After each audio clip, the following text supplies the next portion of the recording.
All right, this is Todd Atkins, and I'm back with Miguel and we're doing another kind of fight review here. And this one that I just kind of looked up on a whim today. I was kind of thinking some good, you know, interesting stuff that is obscure. I think that's what we like to do with these fight reviews because it's outside the UFC. And I remember watching Gilbert, Yvel, and Bob Schrijber, people like this that fought, from Holland. And this fight was actually in rings in Japan, but featured two guys from Holland, big names back then. And I wanted to let Miguel kind of just start and talk a little bit about this fight first. Yep, this is I'm not sure. It says Rings Holland, so it may be in Holland that they fought. It's Right. February 8th of 1998, so definitely getting to be on the ancient history kind of spot. It was at the Sport Hall in Amsterdam. Um, I think it's an interesting and kind of historic fight to pick because um, the Dutch scene back then was pretty robust. They're known for their kickboxing more than anything. Um, but these guys also kind of had a little bit of underworld kind of personalities when they were young. Bob Schrijber, my understanding is he was a bouncer at the Bulldog clubs, which were the marijuana smoking clubs in Amsterdam. And Gilbert, is a guy with a reputation for kind of being a little bit crazy, little bit of a loose cannon. I believe he's knocked out refs in some of his fight, one of his fights and stuff like that. And this is going to be a situation where they probably met in the ring here. It's always good to be paid and get your money and stuff. But there was also a little bit of bragging rights that was going to be established here. They're both Dutch, and I neither was going to back down or let the other guy just have an easy match or whatever. So they fought more than once. This is the first meeting. Bob um, is considerably slimmer than you see him later on in his career. Both of these guys probably got to about 50 fights in their pro careers anyway. Um, but yeah, I don't recall the exact details of the fight. I like watching him fresh like this, but I'd be surprised if this doesn't turn into mayhem. Yeah, I watched it. It was a pretty good war. So, and one of the things you really see is Bob's toughness in this fight. People might be familiar with Gilbert, but Bob, Dirty Bob Schrijber, as we called him, yeah, as he's known, um, he was incredibly tough, and you're going to see it in this fight. Um, do you want to go ahead and Yeah, get Bob into it? Bob is not a guy who gives up. Yeah. He's Do you want to married go to ahead and get Erin into it? Verhoeven, a woman fighter from back in that era as well. So they were delving into the mixed martial arts, but he like I said, he had his other jobs and things like that, and it could be some debt collecting and things like that. A lot of the promoters and people from that era of the Dutch scene wound up, passing away early. Certain activities, turned up in their lives that ended things. There's a few guys that are in jail, and there are a few of the members from the '90s Dutch scene that are living retired in Thailand. So you can take from that what you want. All right. You want to go ahead and jump into it? Yeah, let's do it. All right. So I'm going to bring up the fight here. Can you see it there? Yes, sir. Okay. All right. So we're going to bring up the fight here, and we'll just kind of start. Yeah, Gilbert walking in. Yeah, and Gilbert was really, when I first saw him, I was like, wow, this guy's an incredible striker, you know? Yeah. The Dutch, like I said, they were heavier on the kickboxing. Um, you know, 5 years after we got Remco Pardo and Gerard Gordeau, real true UFC pioneers. Um, so the Dutch were always heavily involved in early MMA. When promoters wanted to do international fights, you could always count on finding Dutch guys. Sometimes some of them may not have been so skilled, but always tough and always willing to fight. Um, you got in future years, you got guys like Melvin Manhoff, and they have a lot of MMA fighting pedigree in Holland. Yeah. Dit jongens worden twee grote toppers hier uit Nederland. En ik vind jullie nog een beetje rustig hoor. Ik wil alle fans horen. Alle fans. We're hearing some of the Dutch commentary probably on your end. I don't know if you can read it. Both big guys too. Both, you know, Bob, like I mentioned, is slim here. But 110 kilos is not a joke. He's about 230, 240. Gilbert, 96 kilos. Oh, I don't know if that's the spread. There may be something wrong there. They look about. Yeah, Gilbert they also look looks similar. a little bit. You shake hands a little bit. I don't think that was exactly a friendly handshake. It was, I think, more of like, okay, we're about to do some damage here. Bob wants And to. for people watching this with the rules, this was a palm strikes to the head, closed fist to the body. Yeah, I'm not sure that those lines aren't going to get blurred in this one. And the knees and everything count, you know.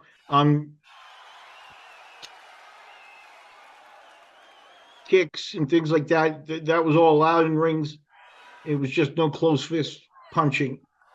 But I'm not sure we're going to see a lot of groundwork in this one, which makes it for a rugged fight. You know, slapping yourselves, even slaps, you know, people might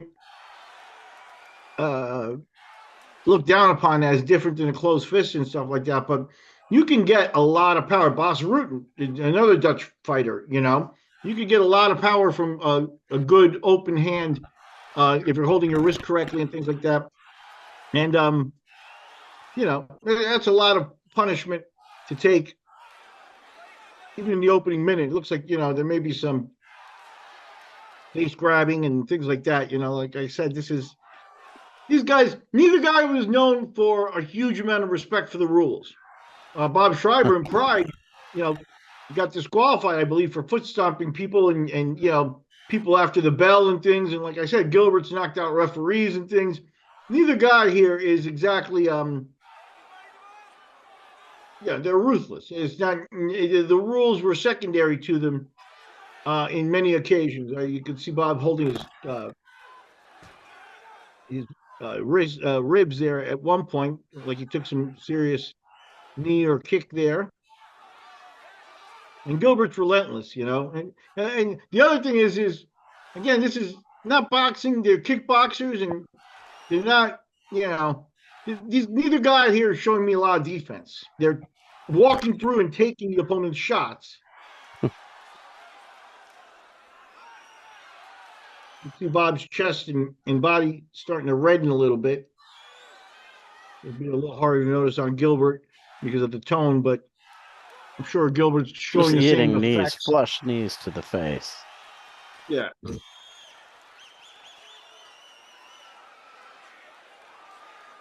And yeah, and you see Bob's response was a close fist to the head, and the ref warned him for it.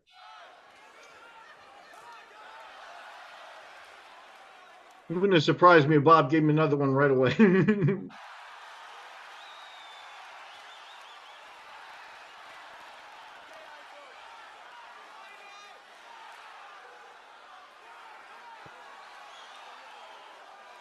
Gilbert at this point kind of beginning to flurry a little more, making Bob take more damage. You can see him starting to breathe through his mouth as well as he backs off a little bit there.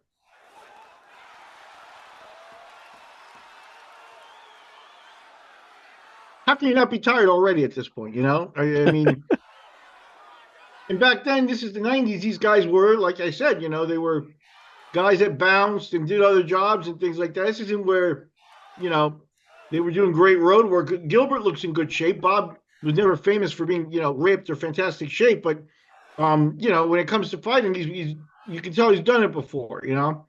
He's not he's forcing Gilbert to throw the kitchen sink at him because Bob just walks through punting, he takes it, you know. Yeah, he's incredibly tough, Bob. Wasn't the most technical guy, but he was real tough. Yeah. I got to meet him a couple times. By the end of his career, here again, he's more rugged and maybe, you know, a street guy from Holland. But at the end of his career, he understood what was going on. And I remember in Russia, he did a fantastic opening where there were strobe lights everywhere, and he walked out and kind of did the robot movements, and with the strobe lights, the effect he caught it. He caught a good effect there. It looked good. It was a great entrance on a long ramp in those shows and things. And yeah, he was a little heavier at that point, but he knew the show at the end of it, not just throwing punches and fists here. That's a danger. Yeah, we're going to go to a round here. That's the danger of what Gilbert did there. Was it seemed like, kind of Bob had weathered the storm there at the end and was starting to throw a flurry that Gilbert wasn't answering. Gilbert was going to be forced to take some damage, and maybe he got saved a little bit by the bell, or at least gets a chance to rest up for a minute here before they continue. Gilbert may very well have gotten himself a little bit tired with all the striking he did. Right? But at this point, I would have to say I give Gilbert this first round, although you could never really count on what the rings judges were looking at. They didn't use any groundwork. They didn't use any rope escapes. So, and I'm not sure they bought Japanese judges. Maybe they're Dutch, so who knows? But especially in these times, these old times, it would be very difficult to predict exactly what the judges were looking at. But Gilbert almost scored a knockdown. Bob caught himself on the rope. Bob gives a kiss. So Gilbert's earned Bob's respect. Gilbert doesn't look like he's got a lot left in the tank, but he comes out throwing hard and flying knees and stuff. So that kiss is a little bit of a surprise because, well, this could have wound up being, and I think their future matches wound up being where they just stopped liking each other. Here they seem to have some mutual respect after what they've been through, which often happens in competitive fights like this. But like I said, neither guy is known for being overly friendly with their opponents or at times even disrespectful. So very interesting. This is a brawl, though. This could have happened, in a bar. Oh, Bob going to the ground. Yeah. It's okay. Let's see what happens here. Rings have some interesting rules. I think that there could be a quick stand-up here if there's not enough action. I think he is allowed to strike the body. He's going for a footlock, which, especially with Japanese judges and things, they're both going for footlocks. And Gilbert got him. So Bob took the risk of going to the ground and got caught. Gilbert showing a little bit of sophistication with the groundwork there. Again, Bob going to congratulate him. Feeling a good competitive match. Like Bob had fun in this. And look, if you look at the ruggedness of the fight, Bob was having fun. So it just goes to show you that you guys were definitely the real deal, among the toughest people that you're going to find. Especially from this era, Yeah, I think Bob was definitely one of the toughest guys in MMA for his time because he wasn't super technical. A lot of the fights he'd take a bit of a beating, and just continue to fight. Dish out more, just to come back and dish it out and stuff. And there you've got. Doesn't look like they had a Japanese presence, although the judges, the Japanese may have sent over judges. Definitely using the rings. Promotion, that's Akira Maeda's promotion, and this was called King of the Ring in Holland, and the big tournaments of that era in the world were the rings tournaments called King of Kings, where you had everybody participating in those, from Jeremy Horn to Randy Couture to Renzo Gracie to Maurice Smith, Dan Henderson, those were the biggest tournaments in the world at the time. And this may actually have been a qualifier to get Gilbert in there. It warrants looking at and stuff. But the Rings is an organization that definitely had pedigree, especially for this era of the 90s. These were some of the most exciting tapes that you were going to get, in the tape trading days. Yeah, I miss those days, you know. Yeah, yeah, I do. Now you get it's not cool. It's like, you sent it to your phone. The It's excitement like, of getting the VHS tape and yeah, getting a FedEx package or the envelope in the mail with, you can tell there's that one tape or two tapes or what's in there, and the good old days. And this fight definitely harkens back to the good old days. I'm glad we got a chance to watch it again. I think you did an amazing job in picking two legendary guys. In I think a fight that'll stand up, that when people see it, they're going to say, man, they went at it. I mean, it's not punches to the face, but at the same time, they're not wearing gloves either. You could see Schreiber's body starting to redden as he gets hit and hit. And there were many times where he was covering up to not get hit, and that's a little bit unusual. Gilbert flurried a lot, and at the end of the day, Bob made the mistake of taking it to the ground, and Gilbert caught him. It shows you that by 98, these Dutch guys, and again, Rings was probably the best paying organization in the world at this point. This is before Pride, and the UFC wasn't paying anything at this point. Neither of these guys went to the UFC. Gilbert may have had a one fight, but Bob didn't. And it probably was because it wasn't interesting to him. The money wasn't there.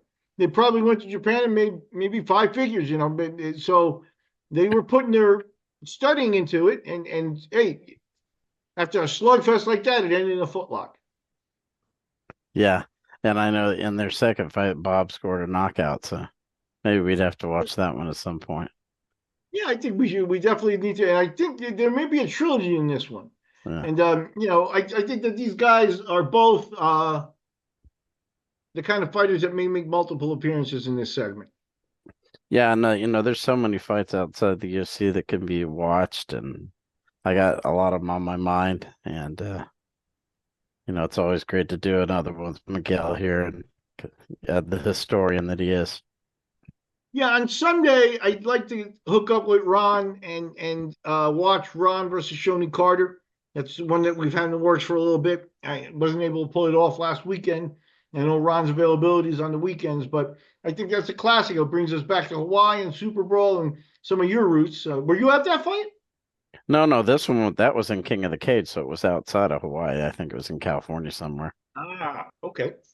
Mm-hmm. Okay, good. Good for Ron. He got a little bit of a trip off the islands. Yeah. I think those guys were definitely proud of fighting on the island, but that they were put to do a lot of hard work there in defense, and they didn't get a lot of accolades to show for it, Yeah. But much respect, and same thing for these guys. These guys, Bob Schreiber and Gilbert Yvel, won't be known to most of the public that watches our program. It's a limited public, but still, if you're a UFC fan and you're familiar with the UFC, then these guys aren't even on your radar. Yeah, but they should be, and this is one of the things that I'd like to do is showing some of these fights is some of these incredible competitors from back in the day that may not be known to your average fan today. Oh, no, these guys are pioneers, man. Yeah. They elevated the Japanese scene, which stayed ahead of the UFC for a long time, and carried the level of the game. By 98, these guys were participating in the biggest organization in the world, which is Rings. Mm-hmm. That's just the bottom line. So they had progressed and put the work in, and they deserve to be remembered. Especially, look at what we just saw. That was a lot of work that they put into that fight, and a lot of rugged, ruthless work. Yeah, I mean, and I think when you're talking about Gilbert, especially, he was a guy who was kind of as electric as almost anybody you'd see today in terms of his stand-up. Yeah, he reminds me of, there's certain similarities to a guy who did make a UFC run where I think he actually held the belt, was Alistair Overeem. Yeah. And you would have to consider Gilbert a predecessor of him, maybe a little more raw than Alistair. Alistair later on added other elements to his game and stuff. But back in the day, I'm sure Alistair and Gilbert, if they had crossed paths, we would have gotten another classic fight like this. Yeah. Yeah, it's always great to watch another classic fight. I mean, I could do all these all the time with Miguel, and it's definitely something that you'll be seeing more from us and on his channel, the MMA Collector 74. Yes, sir. We'll get this up here in the next little bit, and then we'll go ahead and try to get us over to the next fight. Yeah. And as always, people check out our stuff. Please subscribe and subscribe to Miguel's channel, MMA Collector 74 on YouTube. And, we got the 99-cent memberships if y'all want to check that out. And as always, we appreciate your support. And until next time, take care.